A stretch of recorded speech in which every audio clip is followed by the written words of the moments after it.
Olá, que a graça e a paz do Senhor esteja com cada um. Na semana passada, como foi dito, cada semana nós vamos ter um tema diferente. O tema para essa semana é o limite do mundo espiritual. E o que nós vamos tratar hoje é: o diabo pode ler os nossos pensamentos? E a base bíblica fica em 1 Reis, capítulo 8, versículo 37 até 39.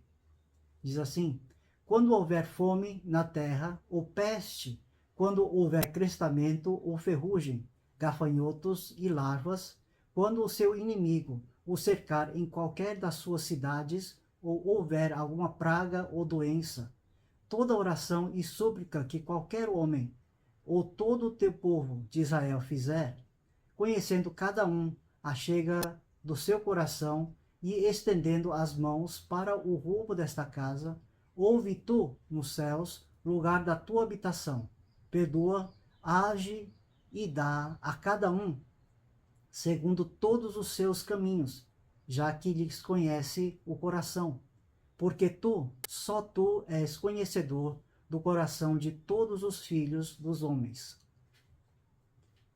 Muitos de nós, meus irmãos, em algum momento da caminhada, já vivemos com aquele medo silencioso e constante de pensar em nossos planos, de sonhar acordado ou até de admitir as nossas fraquezas mais profundas. Ficamos com receio de que o inimigo esteja espiando a nossa mente, pronto para usar as nossas dores e projetos contra nós. Mas o que a palavra de Deus nos diz para acalmar os nossos corações? A teologia nos lembra que a mente humana é um santuário cujo acesso legítimo pertence apenas ao Criador. Saber tudo o que se passa por dentro é um atributo divino, exclusivo. A onisciência. O inimigo é apenas uma criatura limitada, um anjo caído, sob o decreto soberano de Deus. Ele não possui os atributos do Todo-Poderoso.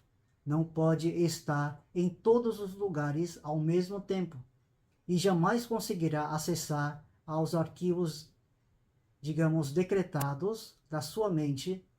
Então, e na solene inauguração do templo, o rei Salomão fez uma oração que serve de escudo teológico e pastoral para as nossas vidas diárias.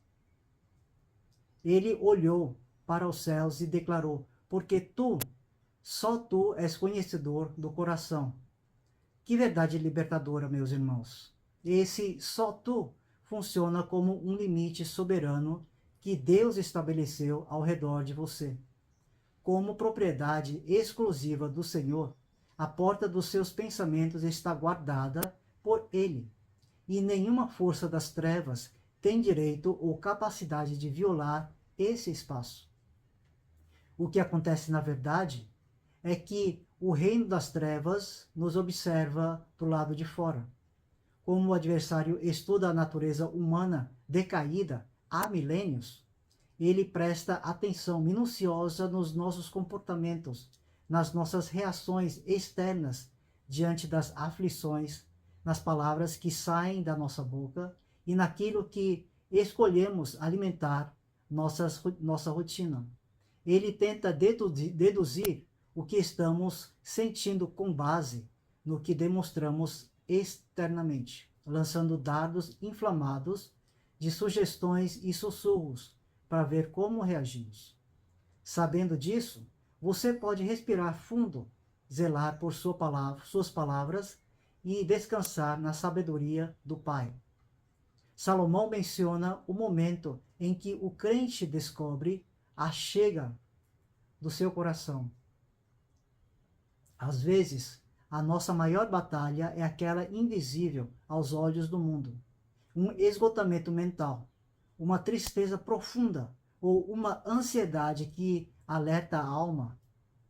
Que alívio, meus irmãos, então, que alívio teológico é entender que, enquanto o mal opera estritamente do lado de fora, tentando decifrar nossas reações, Deus já está do lado de dentro.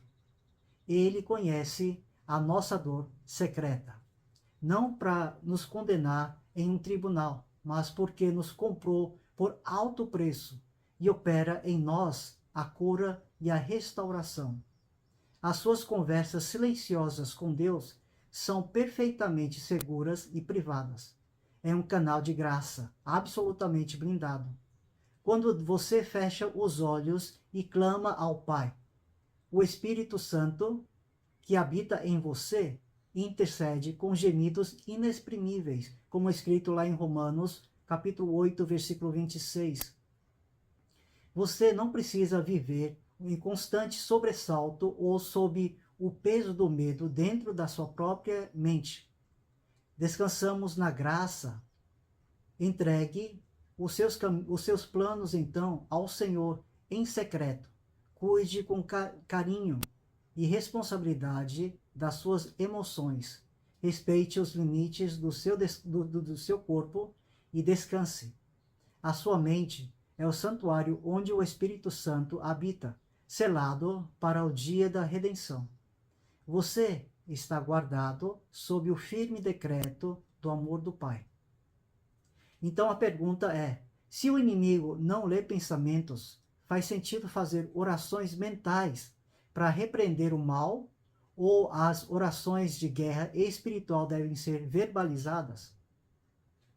Essa é uma dúvida muito madura e teológica e que faz todo sentido quando compreendemos que a nossa mente é um território privado. À luz das Escrituras, a resposta prática equilibra a liberdade bíblica da nossa comunhão com a necessidade de verbalização no combate ao erro.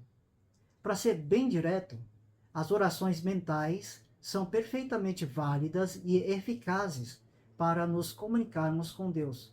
E quando o assunto é dar uma ordem de rejeição às sugestões do mal, ou seja, guerra espiritual, a palavra também deve ser exteriorizada. Aqui está a solução explicada de forma simples, fiel à doutrina e prática para o dia a dia. Primeiro, o silêncio é um canal direto para falar com Deus. Como o nosso Deus sonda a mente e o coração, as nossas orações de clamor e os nossos pedidos de socorro podem ser inteiramente mentais. A oração aceitável é feita ao Senhor com entendimento e reverência. Quando você ora em espírito, Deus ouve perfeitamente. O inimigo não sabe o que você pediu. Ele apenas assiste frustrado. A paz de Deus guardando o seu coração. Nós temos um exemplo na Bíblia de Ana, mãe de Samuel. Ela só no coração falava, seus lábios se moviam, porém a Bíblia nos diz que não se lhe ouvia voz nenhuma. Deus leu perfeitamente a sua mente e respondeu à sua retidão. E em segundo lugar, para rejeitar o mal, a voz estabelece o limite legal. Sendo o diabo uma criatura limitada ao ambiente exterior, ele não tem acesso às nossas decisões silenciosas. Ele só sabe que o seu território está ocupado e que suas mentiras foram rejeitadas quando nós expressamos a autoridade da palavra de Deus.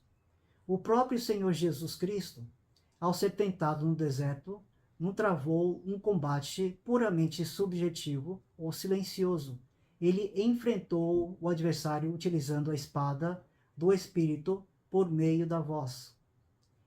O exemplo bíblico é de Mateus capítulo 4, versículo 4, e também do versículo 7 e versículo 10.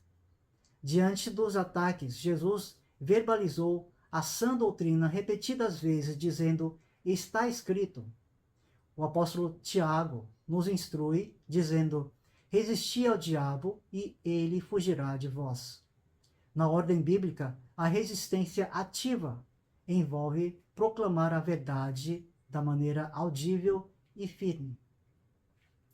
Como conclusão, a nossa vitória não depende da força do nosso braço ou da altura dos nossos gritos, mas da eficácia perfeita da obra de Cristo na cruz.